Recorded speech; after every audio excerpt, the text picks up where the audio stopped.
जो वस्तु किसी अशुद्ध पदार्थ से लिप्त हो जाती है, जिस उपाय से वह वस्तु उस अशुद्धि और दुर्गंध से मुक्त होकर अपने स्वाभाविक स्थिति को प्राप्त कर लेती है, वही उपाय उस वस्तु की शुद्धि माना जाता है। उस प्रयोजन की सिद्धि तक ही वह उपाय मान्य है।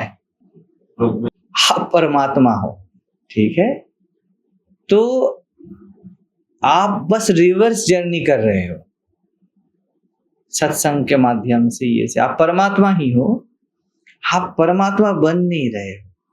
आप कैसे कैसे जीव बने हो, कैसे कैसे वो गांठ आपके ऊपर पड़ा है, गुरु वो गांठ खोल रहा है। गांठ में रस्सी ही है, आप स्वभावत रस्सी ही हो। आपने गांठ बांध बांध के इसका हार बना लिया है, ठीक है। अगर धागे को लेके उसका एक एक गांठ बांध के एक हार बनाया जाए तो आप बोलोगे ये हार है। कोई गुरु बता रहा है हार कहाँ है, धागा ही है। नहीं, ये जो फूल है ये फूल नहीं है, बढ़िया से देखो ये धागे से बनी हुई फूल है। एक ही तत्व है, जो धागा है वही फूल है। होता है ना, वूल से आप क्या करते हो, बना लेते हो, ठीक है।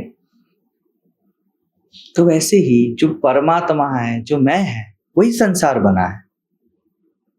संसार का मजा ले रहा है। अब धागा बोर हो गया तो धागा क्या करे बैठे बैठे। जैसे मैं बोलता हूं कि आपको कोई काम धंधा है नहीं तो ये वो करते रहते हो, उसी को संसार बोला जाता है। किसी को इस दुनिया में कोई काम धंधा नहीं, कोई जल्दबाजी नहीं है, इसीलिए वो जल्दबाजी वाला खेल खेल रहा है।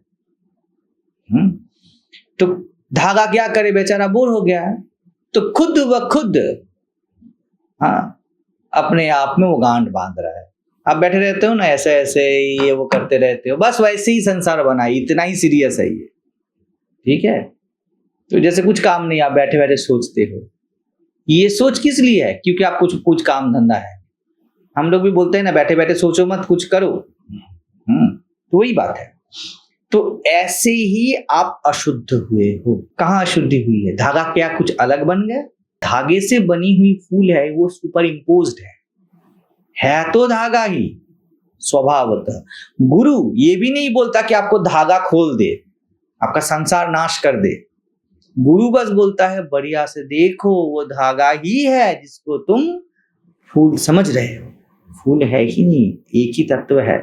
अर्थात तुम जो भी हो, जैसे भी हो, तुम परमात्मा थे और परमात्मा ही हो। वो जो धागे का फूल तुम देख रहे हो, वो एक्चुअली धागा ही है। आप धागे में आग लगाओ या फूल में आग लगने वाला है।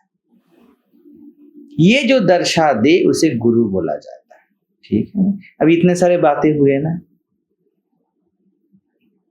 इसको सीमिंगली रिवर्स जर्नी बोला जाता है। बट मैं क्या आपको कुछ अलग दे पा रहा हूं? मैं एज संत, एज सन्यासी, एज गुरु तब तक वैलिड हूं जब तक आप सिंपली रिकॉग्निशन ये ना कर लो कि आप धागे थे, धागे हो, धागे रहने वाले। आपसे फूल बनाया जाए, आपसे घर बनाया जाए, आपसे कुछ भी बनाया जाए, ये रिकॉग्निशन जब तक है, नहीं आया है आप में ये रिकॉग्निशन, जस्ट ये स्वीकार कर लेना, हाँ ये धागा ही है। स्वीकार कैसे होता है? Just see on it. परीक्षा लोकान कर्मचितान, परीक्षा करो, इसको इन्वेस्टिगेट करो। ये करने से ही आपको आ जाता है। गुरु वो है जो आपको सत्य नहीं देता, आप सत्य हो इसको देखने के लिए बोलता है। देख लो भैया, नहीं मैं तो आसक्त हूं। नहीं, तुम आसक्त नहीं हो, तुम प्रेम में हो। You have a concept of आसक्ति। ये खेल तुम्हारा नहीं है। पति पत्नी से आसक्त नहीं है, वो प्रेम में ही है। वो खुद को सेपरेट मानता है, इसलिए आसक्ति जैसा लगता है। ये मैं चाय पीता हूं, बार बार पीता हूं, तो दुनिया के बाजार में मैं चाय से आसक्त हूं। लेकिन ये जब मैं सिप ले रहा हूं, एक्चुअल जब मैं सिप ले रहा हूं, मेरे होठ और चाय प्रेम में लिप्त होते हैं, आसक्ति में नहीं। होठ को पता नहीं आसक्ति क्या है, चाय को भी पता नहीं आसक्ति क्या है, बस इमेजिनेशन में आसक्ति रहता है। जितना बार मैं चाय पीता हूं, उतना बार प्रेम घटता है, आसक्ति नहीं। जैसे हर बार नई भूख घटती है, वैसे ही जिसको तुम संसार बोलते हो वो बस ना देखने में, हड़बड़ी में दुनिया बसती है।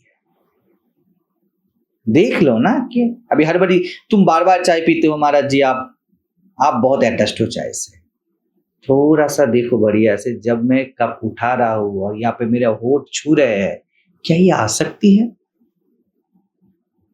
या हर समय अपने आनंद स्वभाव का उपभोग है? आसक्ति कुछ है नहीं। वैसे ही भय कुछ है नहीं। भय कहां बसती है? द्वैत में बसती है। सच में आप डरते हो आपका जब दिल धड़कता है? जैसे धागे का फूल धागा ही है, आपने देखा नहीं। वैसे कभी भय को देखा है? कभी लोभ को देखा है? कभी ध्यान को देखा है? कभी साधना को देखा है? आपने बढ़िया से देखा नहीं। ये सब आपकी नौटंकी है, ये सब कुछ है नहीं, बस मानी हुई है। आप बोलते हो अब मेरे बेटे से मैं अटैच्ड। क्या अटैच्ड हो? अस्तित्व ने एक शरीर पैदा किया, उस शरीर के लिए आपको चुना। यहाँ पर आप कहाँ हो? पर्सन कहाँ है? वो जो मन है, वो जो केमिकल्स है, वो जो भावना है, आवेग है, उसमें आप कहाँ हो? आप तो कहीं हो नहीं। धागे के फूल में फ्लावर कहाँ है? फूल कहाँ है? बस मानी हुई कि फूल है। ठीक है, तो ये जब तक न देख लो आप कि मेरे बेटे से मुझे आसक्ति कभी हुआ ही नहीं। ये क्या है? कल मैं दर्शन के बारे में बोल रहा था, जब मैं अब देवी भागवत बोल रहा था। अब दर्शन देखो, इम्पर्सनल, नॉट पर्सन देखे, याद है? इसका मतलब क्या है? एक शरीर से एक शरीर पैदा हुआ है टू नर्चर इट। कुछ भाव, आवेग, केमिकल जरूरी है, बस वो घट रहा है। कहा मैं कहाँ हूं, वो कहाँ है? अगर ये हट जाए तो हट जाएगा। इसके बाद लड़का जवान होता है, उसके शरीर में अस्तित्व कुछ अलग हार्मोन्स पैदा करता है, उसके बीवी से आसक्त होता है। लेकिन जब आप बढ़िया से देखते नहीं हो, आप बोलते हो मैं अपने बेटे से लगाव रखती हूँ, वो क्यों उससे लगाव रख रहा है? असली बात तो ये है, ये जो लगाव है आपका व्यक्तिगत नहीं है, इसका कोर्स पूरा हुआ। बेटे से भी आप, बेटे का जो लगाव था आपसे, वो भी उसका व्यक्तिगत न था, जो उसने चेंज कर दिया। ये changing is the mode and nature of that universe, है ना? तो जवानी में वो किसी औरत से अटैच्ड होगा, ये वो नहीं है, ये यूनिवर्सल फंक्शनिंग है। एक ही धागा है जो कभी फूल बनी है, कभी पत्ती बनी है, कभी माला बना है।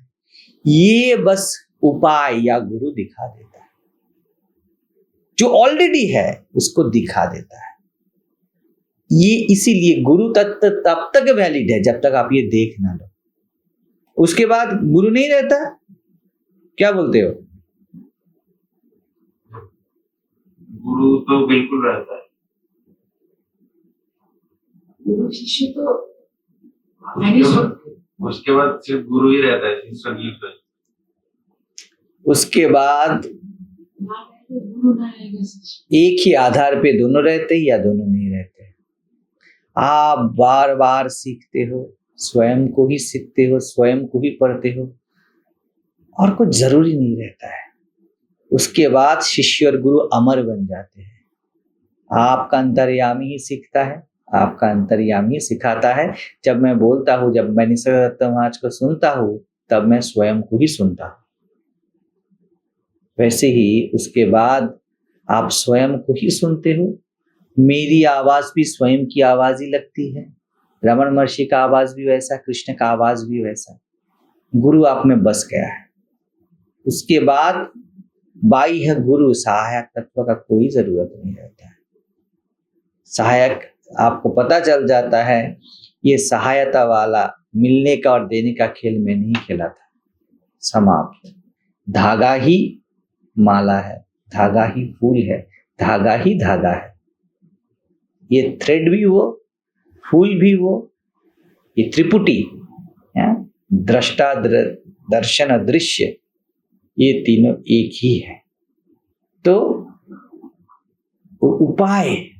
उपाय के हिसाब से मान्य तब तक रहता है, आसक्ति, भय, लोभ, ध्यान, धारणा तब तक होती है जब तक आप द्वैत में जीते हो, जब तक आप देखते नहीं बढ़िया से। इसीलिए गुरु तत्व द्वैत है, लेकिन वो द्वैत और अद्वैत की सेतु है। वो द्वैत ही है, गुरु और शिष्य रिलेशन है ना, लेकिन ये कभी फैलता नहीं है। ये रिलेशन समाहित करने वाला है। गुरु शिष्य आइडेंटिफिकेशन हट जाता है। हाँ, गुरु शिष्य आइडेंटिफिकेशन हट जाता है। बिल्कुल, कुछ नहीं रहता है उसमें। गुरु शिष्य नाम रूप भर रह जाता है, एक ही तत्व रह जाता है, एक ही तत्व रहता है। तब एक ही साथ आपको सत्संग की और जरूरत नहीं रहता है, और सबसे ज्यादा सत्संग आप ही करते हैं। सत्संग की आपको अब जरूरत नहीं, वो उपाय नहीं, वो अभी प्रेम है। राधा कृष्ण को छोड़ेगी या पकड़ेगी इसका सवाल ही नहीं रहता है, क्योंकि वो मैं ही हूं। और इसी बोध के साथ वो कृष्ण को जीती है। वैसे ही जब ये उपाय सिद्ध हो जाता है, जब प्रेम रास घट जाती है ना, तब राधा कृष्ण में अनंत मिलन है, और मिलन की जरूरत भी नहीं। ये हो जाता है। मैं कभी भी बुद्ध के कोई भी शब्द पढ़ूं, मैं लाओ त्सु का कोई भी शब्द पढ़ूं, मैं खुद को ही पढ़ रहा हूं, इसमें कोई संदेह नहीं है। वही परम सत्य में है। अब खुद को आईने में देखना है, कितना आनंददायक होता है ना, कितना मजेदार होता है ना। तब सत्संग कुछ अलग होता है, जब स्वयं से स्वयं मिले। गुरु और शिष्य का जो मिलन है उसमें भी मजा है, जैसे नदी सागर से मिले। अब जब सागर की लहरें एक दूसरे से खेले, उसका कुछ अलग मजा है। अब कहीं नहीं पहुंचना है, अभी कुछ नहीं जानना है, बस अपने होने का उल्लास है, उत्सव है। बहुत सारे बोलते हैं ना, अपने होने का महोत्सव, वो रहता है। तब वो होता है ठीक ठाक सत्संग। सत से सत जब मिले तो सत्संग। अभी तो जीव जाता है सत्संग करने के लिए कि असत हटे, थोड़ी सी प्यार की कमी है। सत से सत जब मिले तब कहीं नहीं जाना है, कुछ नहीं बनना है, कुछ नहीं पाना है, और कुछ खो भी नहीं सकता। तो क्यों मिले हो? निष्कामता, प्रेम। लहर से लहर क्यों मिले? आलिंगन के लिए। नदी और सागर के मिलन में भी थोड़ी बहुत कुछ पर्पस भी है। गुरु शिष्य के मिलन में थोड़ा पर्पस भी रहता है, लेकिन ये ऐसा पर्पस है कि नदी पहुंचेगी सागर तक, उसके बाद सागर ही बन के जिएगी। अनंत नदियां सागर में है, और सागर में कोई नदी नहीं। ये मजा है। तो जैसे आप अशुद्ध हुए हो, उसकी मुक्ति के लिए उपाय शब्द वैलिड है। अशुद्धि मुक्ति के लिए बस जान लेना है कि आप क्या नहीं। इसके लिए ही गुरु, सत्संग, ग्रंथ एटसेट्रा का कोई थोड़ा जरूरत है। इसके सिवा कोई जरूरत नहीं। काम खत्म। ठीक है।